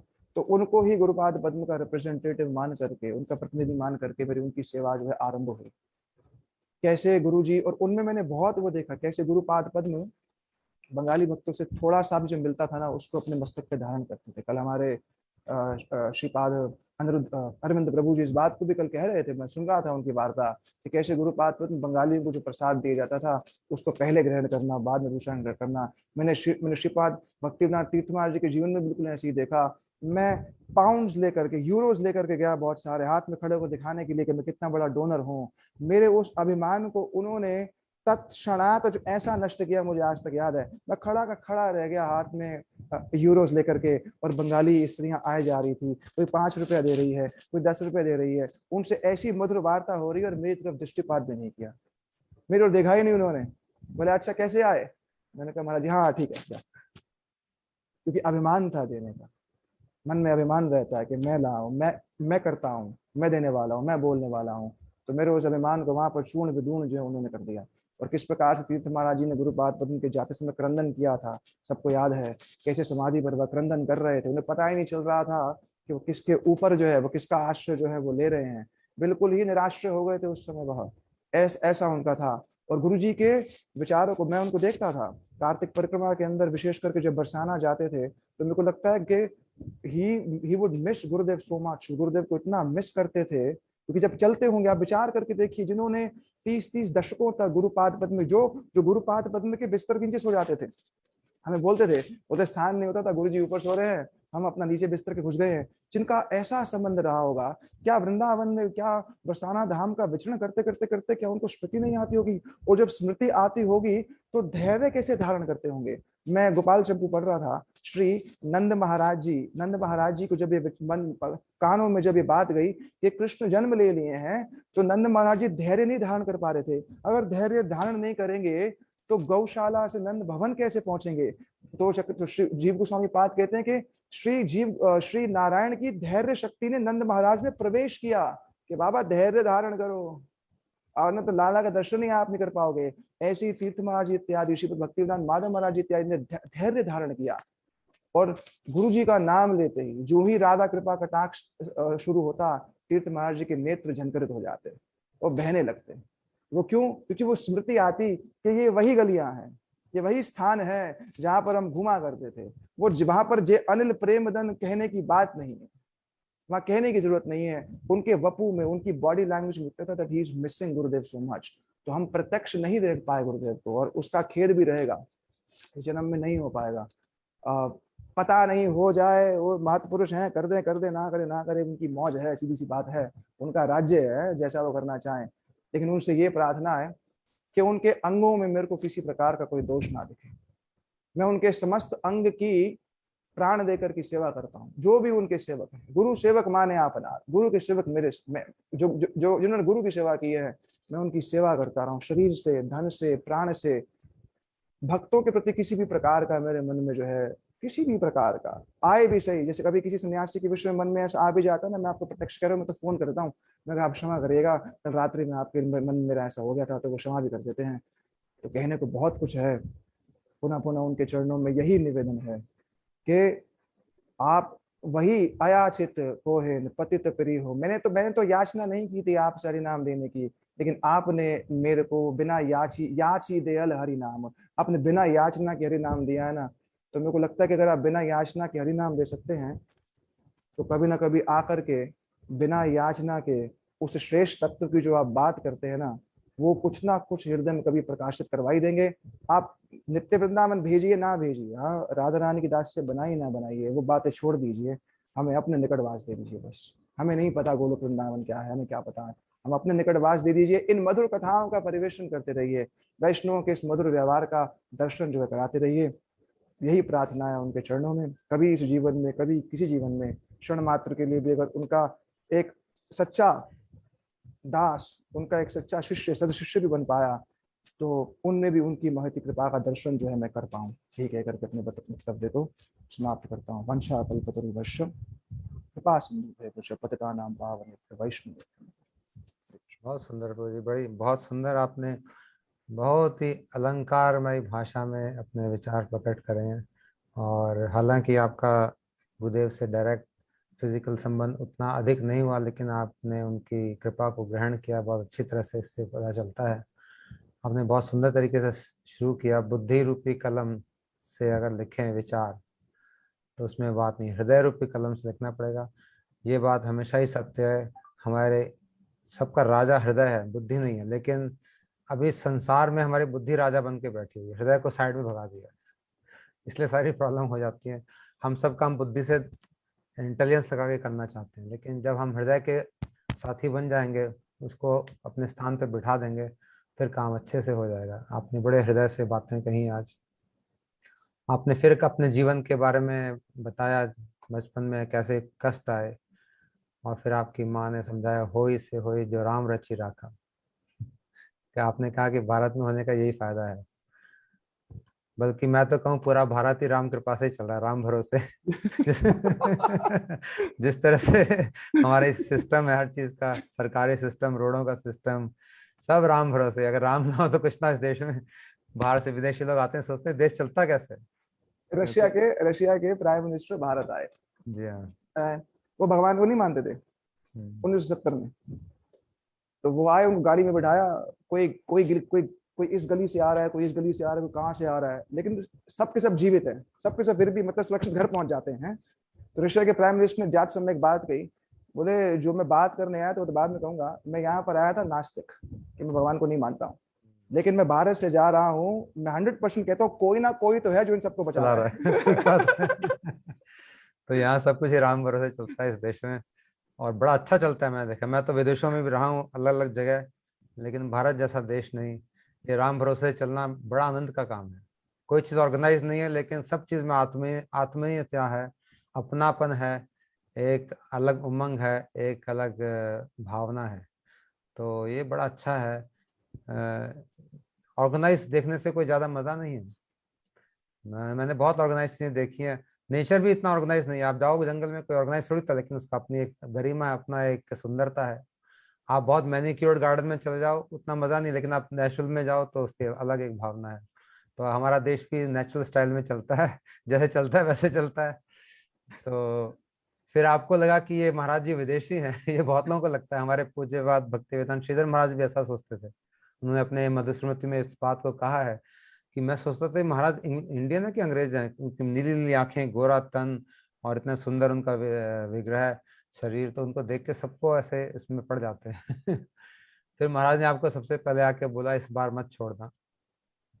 तो यही बात है, आप समझ गए होंगे, इस बार मत छोड़ना। पकड़ के रखना इस बार। पता नहीं कितनी बार हम छोड़ के आए हैं यहाँ पे, हमें नहीं पता, गुरुदेव सब जानते हैं।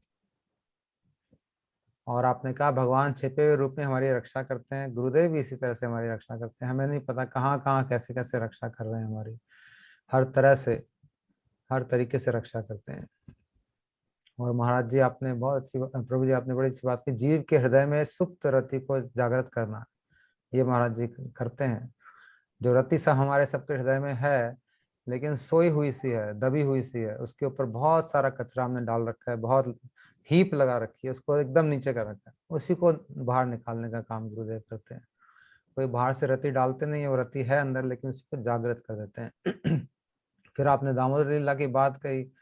मैं इस दामोदर लीला का स्वयं साक्षी हूँ कई बार। और महाराज जी जब ये लीला कहते थे, प्रभु जी क्या बताऊं, मतलब ऐसा लगता था कि उनके मुख से शहद ऐसे बह रहा है, चारों तरफ समुद्र में सब डूब रहे हैं, हमें पता नहीं रहता था कि हम किस मंदिर में बैठे हैं, कहाँ बैठे हैं।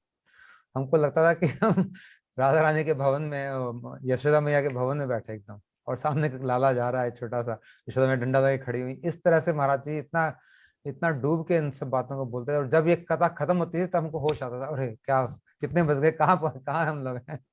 ऐसे मेस्मराइजिंग महाराज जी करते थे। कई बार उन्होंने ये कथा एक दो बार मतलब करी है, स्पेशली कार्तिक में महाराज जी करते थे कथा, 15 दिन तक चलती रहती थी, हर रोज थोड़ा थोड़ा बोलते थे।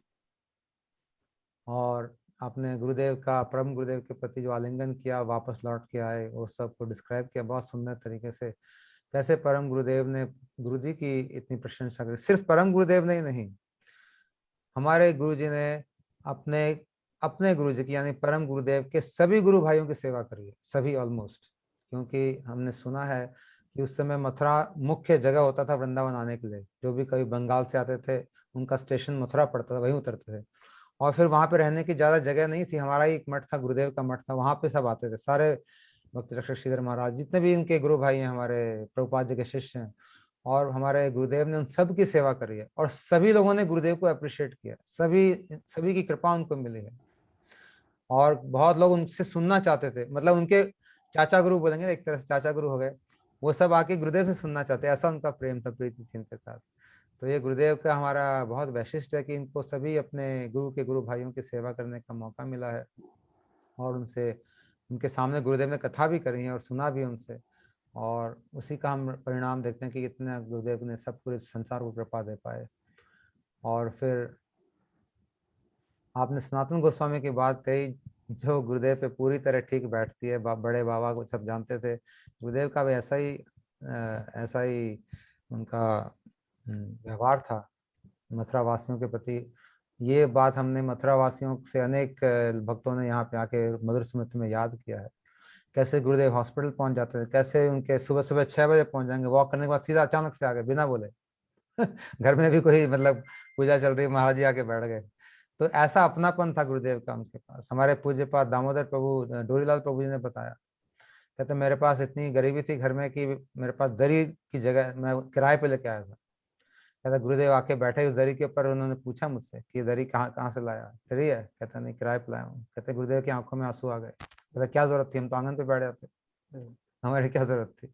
ऐसा उनका व्यवहार मथुरा वासियों के साथ, अपनापन। और दूसरी तरफ जैसा कि आपने कहा बृहद भागवतम लिख रहे हैं हमारे सनातन गोस्वामी, ऐसे ही महाराज जी भी अनेक ट्रांसलेशन कर रहे हैं, जय धर्म लिख रहे हैं, तात्विक चीजें कर रहे हैं, लेकिन यहाँ पे इतना सरल प्रेममय व्यवहार। मैं प्रभु जी खुद देखा और मैंने, मथुरा की औरतें आती थी ऐसे डोले नहीं होते दूध के डब्बे, वो लेके आते थे गुरुदेव के लिए, कोई क्या लेके आ रहे हैं, कोई रोटी लेके आ रही है, कोई फल लेके आ रही है, छोटी छोटी चीजें। महाराज जी बड़े प्रेम से सबको ग्रहण करते थे, बड़े प्रेम से, और सबसे अच्छे से बात करते थे। तो ये बड़ा उनका व्यवहार जो था बड़ा आकर्षक मनमोहक व्यवहार था। फिर आपने बड़ी अलंकारमय भाषा में आत्मा रूपी भ्रमर कोई गुरु रूपी कमल मिल जाए ऐसा कहा। आप आ जाता है। आपने कविता भी लिखते होगे, आप मेरे ख्याल से जरूर लिखते हो नहीं कविता। नहीं नहीं, वो अपने आप होता रहे। अच्छा, मैं सोचता जब मैं बोल रहा हूँ तो बहुत बार ऐसा होता है कि मैं बोल जाता हूँ, मेरे को लगता है आपकी भाषा बड़ी कवि स्टाइल में है, तो ये बात ठीक है, लेकिन कि हम लोग गुरु रूपी कमल मिल जाए तो हम उनके साथ हमेशा के लिए चिपकने का, उन अनेक भ्रमर हम देखते थे कैसे भीड़ चारों तरफ तांता लगा के रखते थे उस कमल रूप कमल के ऊपर। और फिर आपने जो बहुत ही गहरी बात कही, बहुत अच्छी बात कही, ये हम मैंने भी अनुभव करी है। आपने कहा गुरुदेव ने किस दृष्टि से मुझे देखा। ये जो दृष्टि है ना, इसमें सब कुछ होता है, इसको बोलते हैं शुभ कृपा दृष्टि। हमारे संजय प्रभु इसको ऐसे बताते हैं, शुभ कृपा दृष्टि। अगर महात्माओं की शुभ कृपा दृष्टि आप पे पड़ जाए तो सब कुछ आपको मिल जाता है, सब कुछ। इसलिए वैष्णवों की सेवा करने की इतनी महिमा है, क्योंकि वो कृपा दृष्टि से आपको देखते हैं। ओहो, ये लड़का कितना अच्छा है, ऐसा होना चाहिए। बस इतनी सी बात है, ऐसा होना चाहिए तो हो ही गया, समझ लो। क्योंकि उनकी बात ठाकुर जी सुनने को बाध्य है। वो इन्होंने इतनी सेवा करी है ठाकुर जी की, राधा रानी की, और इतने अंतरंग है कि अगर महाराज आपके ऊपर कृपा दृष्टि कर लें गुरुदेव की, इसका ऐसा होना चाहिए, तो वो होकर ही रहेगा, उसको चेंज नहीं कर सकता। ठाकुर जी बाध्य हैं, ठाकुर जी उनके कंट्रोल में है। भक्तों में इसलिए भक्ति इतनी आसानी से देते नहीं ठाकुर जी, भक्ति देने के बाद उनको दास बनना पड़ता है भक्त का। तो हमारे ठाकुर जी, इसलिए ये जो शुभ कृपा दृष्टि जिसकी आपने बात कही, ये अगर वैष्णव की मिल जाए तो फिर जीवन धन्य है। अभी भी हमें इसी को प्राप्त करने की चेष्टा करनी चाहिए। जो भी सीनियर वैष्णव नजर आते हैं, मिलते हैं, गुरुदेव के गुरु भाई मिले, उनके शिष्य मिले, उन्नत लोग, उनसे सेवा करके उनकी शुभ कृपा दृष्टि मिल जाए तो हमारा कल्याण है। और फिर आपने तीर्थ महाराज की बड़ी सुंदर बात कही, मेरी हड्डी बेच कर परिक्रमा चला देना। कैसे कैसे हमारे वैष्णव है, क्या क्या उनका भाव है, क्या क्या करने को तैयार। और तीर्थ महाराज तो आप उनका जीवन हम सब ने देखा कितना सेवामय है। हर तरह की सेवा, टॉयलेट साफ करना, खाना बनाना, कथा करना, कीर्तन करना, भागवत कथा, क्या नहीं, मतलब ऐसी कोई सेवा नहीं जो उन्होंने नहीं करी। ऑल राउंडर इसको कहते हैं। All or not jack of all trades, अंग्रेजी में कहते हैं जैक ऑफ ऑल ट्रेड्स, लेकिन वो मास्टर ऑफ ऑल ट्रेड्स थे, आई वुड से। वो हर चीज के एक्सपर्ट थे। जब वो तत्व कथा कहते थे तो कोई भी सामने नहीं है, श्लोक पे श्लोक झरते जाते थे उनके मुख से। जब वो कढ़ाई चलाते थे तो उनके सामने फिर कोई नहीं, सबसे बढ़िया कढ़ाई चलाते थे। जब वो जो भी कुछ करते, परिक्रमा जाते थे माइक लेके, तो चलो चलो चलो चलो। कितने आनंद से डंडा लेके सबको मारते थे। तो उनको हम याद करते हैं आज, इतने सरल उनका व्यवहार, इतना वैष्णव व्यवहार को मिस भी करते हैं, उनसे विरह भी महसूस करते हैं। और फिर आपने बड़ी कविमय भाषा में कहा, और इसमें मैं ऐसा अनुभव भी करता हूँ जो आपने बात कही, ये वही गलियां हैं, ये वही स्थान है जहाँ पे सब होता था। ये सब चीज़ें याद आती हैं गुरुदेव के स्थानों में जाते हैं तो, जहाँ पे कभी इतनी महती सभाएं होती थी, ऐसी अमृत की गंगा बहा करती थी, ऐसे ऐसे विचार आते थे, लोगों की आंखों से आंसू झरा करते थे गुरुदेव के सामने बैठ के। इतना उनको प्रेम होता था और इतने अट्रैक्टिव लगते थे गुरुदेव कि मुझे याद आ रहा है एक बार तो गोवर्धन मठ में एक विदेशी स्त्री ने आके उनको बड़ी जोर से चुंबन करना चाहा, एकदम सबके सामने, पूरे सभा के सामने आके ऐसे पकड़ लिया। महाराज जी का चश्मा ऐसे करके गिरा नीचे। मतलब इतना एग्रेसिवली वो आई, और हमारे ये ब्रजनाथ प्रभु खड़े हुए, पूज्य माधव महाराज खड़े हुए, उन्होंने खींच के उसको खींच निकाला। उस बेचारे का दोष भी क्या, गुरुदेव थे इतने अट्रैक्टिव। सबके मन को खींच लेते थे। लेकिन महाराज जी का रिएक्शन उसके बाद भी देखने लायक था प्रभु जी। महाराज जी बिल्कुल विचलित नहीं हुए, उस स्त्री को कुछ भी नहीं कहा महाराज जी ने। अपना चश्मा उठाया नीचे से, ऐसे लगाया और फिर कथा शुरू कर दी, जैसे ही कुछ हुआ ही नहीं। ना किसी को बोला, ना ब्रजनाथ प्रभु को कुछ बोला, ना उस स्त्री को कुछ बोला। उसको तो वो खींच के बाहर ले गए फिर बाद में, इवेंचुअली मंदिर के बाहर। लेकिन महाराज ने कोई रिएक्शन नहीं दिया, जैसे कुछ हुआ ही नहीं, आराम से अपनी कथा कहने लगे, जिस भाव में डूबे तो उसी भाव में डूबे रहे। तो ये सब चीजों के हम साक्षी हैं, और वहां उन स्थानों पर जाते हैं तो वो सारी चीजें एकदम याद आ जाती हैं। आपने ठीक कहा, ये वही गलियां हैं, ये वही स्थान है जहाँ पे सब हुआ करते थे। तो और अभी लास्ट में आपने और बहुत अच्छी बात कही, उनके अंगों की सेवा करता रहूं। जी हाँ, जो गुरुदेव के प्रिय हैं वो हमारे भी प्रिय हैं। अगर गुरुदेव को कोई कुत्ता प्रिय तो हमारे लिए वो पूजनीय है, क्योंकि वो गुरुदेव का प्रेम का पात्र है, चाहे वो कैसा भी हो, चाहे उसमें कोई भी दोष नजर आते हो, लेकिन वो हमारा पूजनीय है, क्योंकि गुरुदेव ने इसको प्यार किया है। इसलिए हमारे पास इसके अलावा और कोई चारा भी नहीं है, क्योंकि महाराज जी हमें तो मन में प्रेरणा तो देते हैं, लेकिन ये सेवाएं जो हैं गुरुदेव के अंगों के प्रति चलती रहनी चाहिए, और उनकी यादें बनी रहनी चाहिए। उनकी जो याद है बहुत प्रेशियस चीज़ है। उनकी याद आती है, उनकी चीज़ों की याद आती है, तो उससे हमारा उनसे डायरेक्ट कनेक्शन बन जाता है, डायरेक्ट। और फिर वो जो कनेक्शन बन जाता है उससे बड़ी हमको बल मिलता है अपने भजन में, अपने इस विरह से, क्योंकि ये जो गुरुदेव के प्रति विरह है यही तो ठाकुर जी के प्रति लगेगा इवेंचुअली, यही तो राधा रानी के प्रति लगेगा, यही तो गोपियों के प्रति, यही तो ठाकुर जी के प्रति। अभी तो हम ठाकुर जी को कभी दर्शन नहीं हुए तो कैसे विरह करेंगे। गुरुदेव के दर्शन हुए हैं, उनकी चीजें हमने देखी हैं, तो उनसे विरह होना स्वाभाविक है। लेकिन विरह भी उन्हीं को होगा जिनकी कोई ममता होगी गुरुदेव के प्रति। इनकी ममता अपने सिर्फ बच्चों में होगी और परिवार में और पैसों में होगी, उनको विरह कहाँ से होगा। तो उन्हीं लोगों को हो सकता है जिनको गुरुदेव के प्रति ममता है, उनके प्रति भावनाएं हैं। तो हम सभी को चाहिए कि हम गुरुदेव के प्रति इस विरह को डेवलप करें, इसको आस्वादन करें। इस विरह में एक वेदना तो है लेकिन आनंद भी है, ये दोनों चीजें साथ साथ होती हैं। जो उन्होंने किया उनको पता चलता है। गोपियों को लगता है कि कितनी परेशान हो रही हैं, खाना नहीं खा रही, सूख गई हैं, लेकिन उनके हृदय में आनंद भी है इसके साथ साथ। ये विरह के साथ साथ अंदर जो मिलन होता है, अंदर जो कृष्ण की याद बनी रहती है, इतना आवेश हो जाते हैं कि पेड़ों को आलिंगन करते हैं, एक दूसरे को आलिंगन करते हैं, एक कृष्ण बन जाती है। इस तरह से ऐसा विरह की स्थिति हो जाती है। तो ऐसे ये विरह में आनंद और कष्ट दोनों एक साथ चलते हैं। तो प्रभु जी बहुत अच्छा लगा, आपने बड़ी अलंकारमय भाषा में गुरुदेव के प्रति श्रद्धांजलि अर्पित करी, और आपके फियांसी यशोधरी दीदी ने भी बड़े भावपूर्ण रूप में, उनके आंसू छलकने वाले थे, बड़ी मुश्किल से उन्होंने रोका, मैं देख रहा था। और आप दोनों इतने यंग हैं, आपके आगे पूरा जीवन पड़ा है, बहुत सेवाओं का मौके आगे आगे आने वाले हैं, और इतनी कम उम्र में ऐसे भावों को रखना बड़ा मायने रखता है। क्योंकि हम लोग तो बहुत देर बाद गुरुदेव से 25-26 साल में शायद आए, 28-27 साल में, लेकिन जो लोग जल्दी आ जाते हैं उनको बड़ा एडवांटेज हो जाता है, क्योंकि जल्दी में एक तो मोल्ड इजीली हो जाते हैं, आप सीखना बड़ा आसान हो जाता है, और उसके बाद जीवन भर वो वैल्यूज आपके साथ रहती हैं। तो बहुत आप लोगों का बहुत बहुत धन्यवाद दोनों का, और मेरी बहुत शुभकामनाएं आपके साथ हैं। आपका विवाहित जीवन बहुत ही सुखमय रहे, भक्तिमय रहे, आपके बच्चे भी बड़े भक्तिमय हों। गिफ्ट चाहिए आपसे। है, अब गिफ्ट लेके आइएगा 21 तारीख जरूर को। लाएंगे जरूर। और सभी लोग, आप ऐसे हमारे धर्म को, हमारे गुरुदेव की महिमा को, जैसे यशोधरी जी ने कहा, पूरे दुनिया में घर घर में गुरुदेव का नाम आ जाए, ऐसी आप लोग दोनों की चेष्टा रहे, और आप दोनों मिल के बड़ा सुंदर प्रचार करें। सभी भक्तों का भी मैं धन्यवाद देना चाहता हूँ जो सुन रहे हैं और आगे सुनेंगे, और उनको भी हृदय से प्रणाम करना चाहता हूँ। आप लोग इतना उत्साह देते हैं, 8 महीने से हम ये कार्यक्रम कर रहे हैं और सभी इतने उत्साह के साथ सुन रहे हैं, बड़ी अच्छी बात है। गुरुदेव के प्रति ऐसी भावना आप सब लोगों की। कल हमारे साथ ह्यूस्टन से हमारी अनीता दीदी होंगी, कार्यक्रम अंग्रेजी में होगा, लेकिन हिंदी अनुवाद की हम व्यवस्था करेंगे, इसलिए आप सब लोग अंग्रेजी कार्यक्रम सुन के भागिएगा मत। जो लोग अंग्रेजी बोलते हैं उनके भी हृदय में बहुत प्रेम होता है, ऐसा नहीं कि उनके हृदय में प्रेम नहीं होता। आपने सुना यशोधरा दीदी को कितना अच्छा उन्होंने बोला।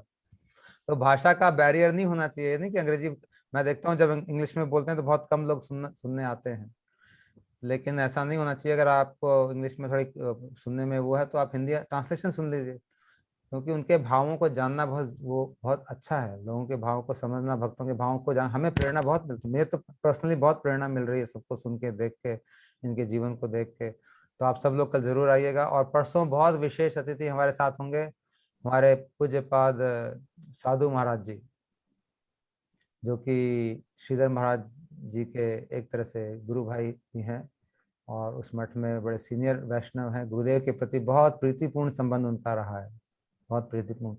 तो ये आचार्य पुष्पांजलि सीरीज में ये दूसरे साधु हमारे प्रोग्राम में आने वाले हैं।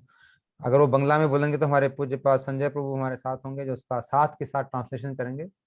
और हो सकता है कि मैं भी उस समय उनके मठ में ही रहूं, वहीं से हम लोग इसको करेंगे प्रोग्राम को, वृंदावन जाके, मोस्ट प्रोबेबली। तो आप सभी लोग बने रहिए, कार्यक्रम को देखते रहिए, गुरुदेव के भाव में डूबे रहिए, गुरुदेव की कृपा का अनुभव करते रहिए और अपने जीवन को धन्य बनाते रहिए। वाञ्छाकल्पतरुभ्यश्च कृपा सिन्धुभ्यैव च पतितानां पावनेभ्यो वैष्णवेभ्यो नमः। श्री गुरु महाराज की जय, अनंत कोटि वैष्णव वृंद की जय, गौर भक्त वृंद की जय, श्री हरिनाम संकीर्तन की जय, गौर प्रेमानंदे हरि हरि।